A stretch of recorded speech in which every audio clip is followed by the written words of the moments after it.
Hey, it's Steve Jolly with the Home Buying Skills channel. On today's show, we're going to talk about how to negotiate the price of a home and 7 strategies that are guaranteed to work for you. Are you ready to get started? Let's get to business.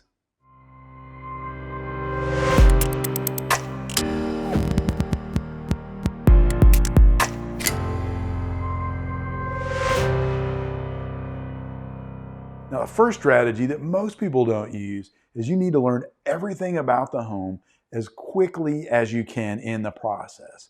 First time you walk through the home, if there's things in the house that are not in the MLS pictures, make sure you take photos of those things. And as you walk through the house the first time, kind of get a feeling for it. But if you really feel like this is a home that you might want to write an offer on, I recommend starting again and walk through the house a second time. This time, pay closer attention to the details of the home. Stop at all the appliances, all the systems, all the mechanicals, and learn what you can from their data plates, how old they are, what brand they are, what kind of condition they're in. Keep all this information because it's all part of what you're going to do to generate a price that you feel is fair for this property. And if you don't know this information, that is money that you're either not counting or you're losing out on. And you're not going to be able to properly value a house unless you have this information. Another thing you want to do is read the MLS carefully. Go through all of the HOA documents. Go through the things like their minutes, their financials. Make sure they're on a good financial standing. Make sure they don't have any major problems coming up. That's why you read the minutes. Review the rules and the bylaws to make sure you can agree to living under those rules because you're going to be required to. And all this is going to lead to a load of questions. So make sure you ask your agent to get answers for you as soon as possible from all those sources, from anywhere that you have a question about.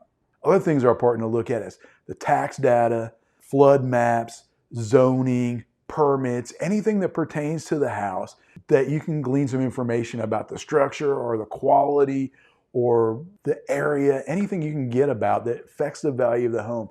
You're going to want to find out the answers to those questions. So when you put all this together, that's going to help you establish the market value of the home so you can write a fair offer based on what this home is as it's compared to other homes out there on the market.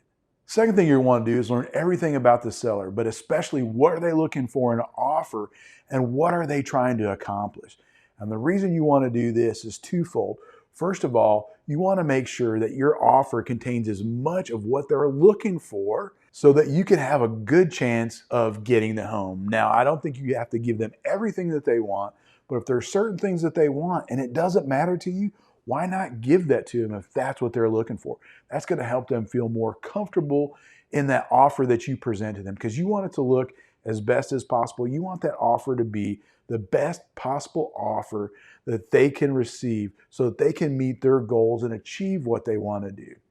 And speaking of achieving what they want to do, while you're walking through the house, while you're looking at the house, while you're reviewing the materials, while you're talking to the homeowner, look for opportunities where you can help. A lot of times, helping somebody is a great way to build trust.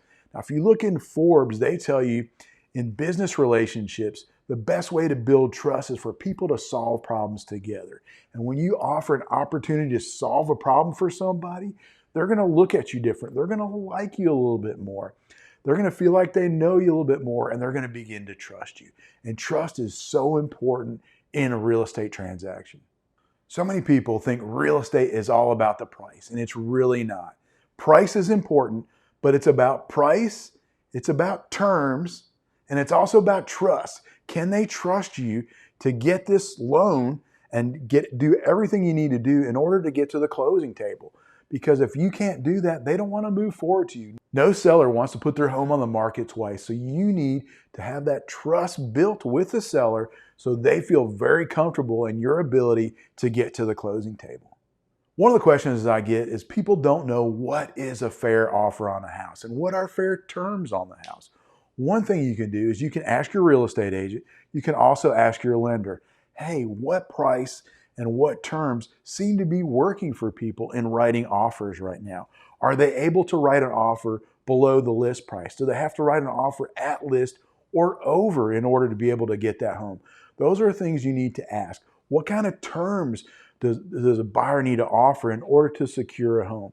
You don't want to give anything more than you need to, but you also want to make sure that when you're facing competition, that you are stacked right against them, that you're well positioned against competition, because you don't want to have some term that seems crazy and way out there when, like say for example, on an inspection, when everybody else is doing it differently.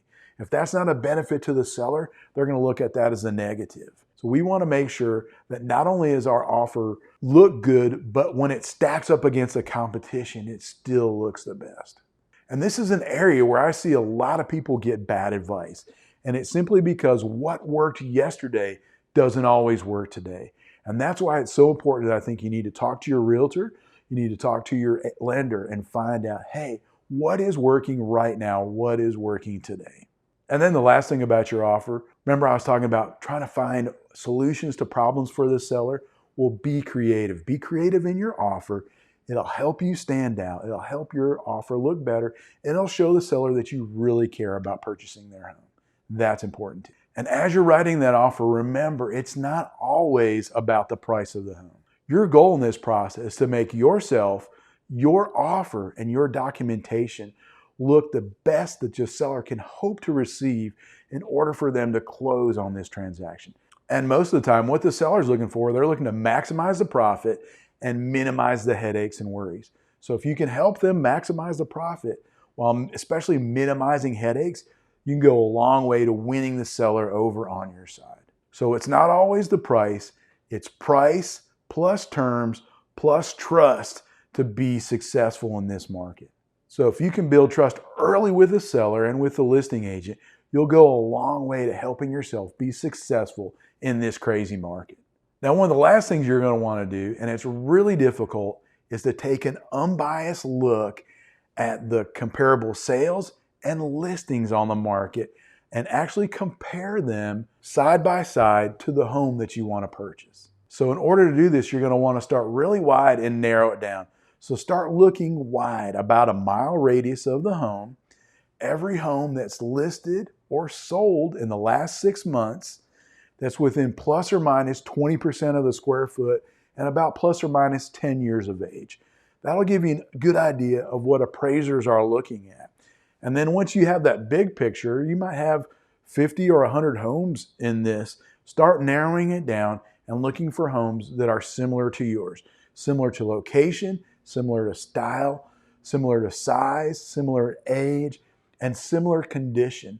The closest you can find that to the home that you want to buy, the better off you're going to be at estimating the true market value of that home you want to purchase. So as you look at the home that you want to purchase and a comparable sale, you're going to want to go side by side and find all the differences between those two homes and then make adjustments based on the price of that. If the comparable sale has a brand new kitchen and the home that you want to buy doesn't, that might be a $50,000 adjustment to that house to give you an idea of what the price of your home is. And then as you go through and total up all those adjustments, that should give you a market value for the property. Now, if you don't know what amount to put on a kitchen or some other issue that you find with the home or something, a new renovation you find with the home, talk to your agent. They should be able to give you some good advice. If they can't, I would be concerned about the agent that you're working with. So once you've had a chance to look at the comparables and directly compare them to the home that you want to purchase, you should come up with a range of prices that define the estimated market value for this property and use that information to write an offer. Now, if there's no competition, you might want to start on the lower side of that range. But if you know there's going to be multiple offers, or you know there's going to be people other than you submitting an offer on the home, you might want to go on the higher side of that range in order to give yourself the best opportunity to buy that home. I hope you enjoyed today's video on home buying. If you liked the video, click the like button to let me know that you enjoyed it. If you have any specific questions, leave them in the comment section below. And don't forget to subscribe and hit the bell so you'll never miss one of our videos. Take care.